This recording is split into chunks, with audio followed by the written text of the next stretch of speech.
And my god, have a look at this character. Look at it, yeah, you love it, you want it, your dreams are alive. It's the best thing you've seen in your goddamn life. I'm Michael from Fudge Muppet, and this is the Brick House.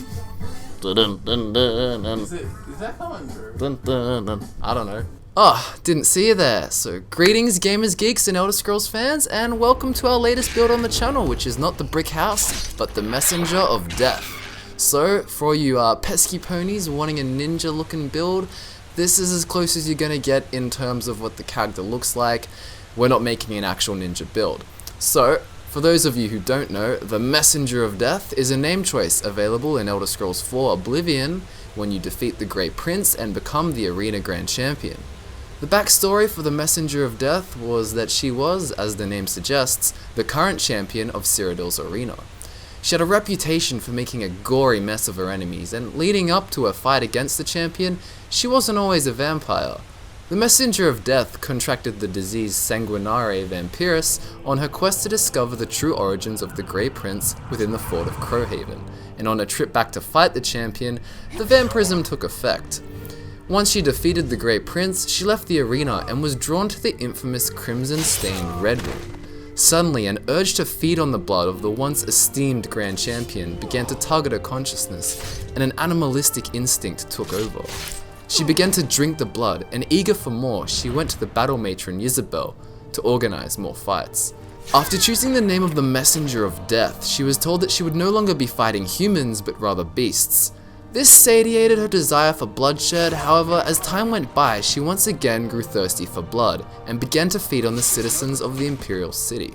Eventually, after 201 years, back to Skyrim time, her vampiric powers were discovered, and she fled to Skyrim in search of a new arena, but was captured on the border. After escaping Helgen and finding no arena existed within Skyrim, the Messenger of Death grew angry, and decided to find her way into the Dark Brotherhood, so she could once again enjoy slaughter and feeding.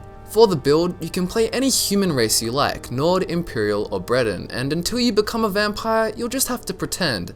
Perhaps you drank so much blood before you were captured that you currently look extremely human-like. The way we've kitted the character is more like a bulky assassin, obviously having the heavy armor skill combined with the sneak skill. This will be hard to play at first, however eventually you'll become very hard to detect and have a high armor rating. This makes the character versatile in both stealth and combat situations. The armor you have on is Ebony Mail, which is a unique piece of ebony granted to you by doing Boethiah's quest, and the dagger too is granted by Mehrunes Dagon. For those who don't know, this little dagger here actually has a small chance to instantly kill your opponent, making it unpredictably deadly. The gauntlets and boots are just your plain old ebony, which you can enchant if you wish, and the headpiece is ancient shrouded, so yes, as the backstory confirms, you will be doing the Dark Brotherhood. You'll also need to be a vampire, which will give a stealth bonus, and if you have the Dawnguard DLC, you can even be a vampire lord. Also, just to stop the people who are gonna ask, oh, why are you using a light armor headpiece with heavy armor? Look at your screen, admire how awesome this character looks. I don't care if you don't think this isn't a classic build, because it's called roleplaying, and this build is gonna let you slaughter your way through the game without a worry in the world. If you're super concerned with stat bonuses, which you won't be needing considering you can probably cap your armor rating with smithing anyway if you choose it, go be boring and go wear an ebony helmet, I don't care.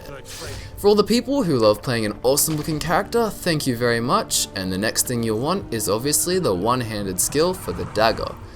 You're also obviously going to be a vampire, as I keep saying, so do the Dawnguard DLC if you can.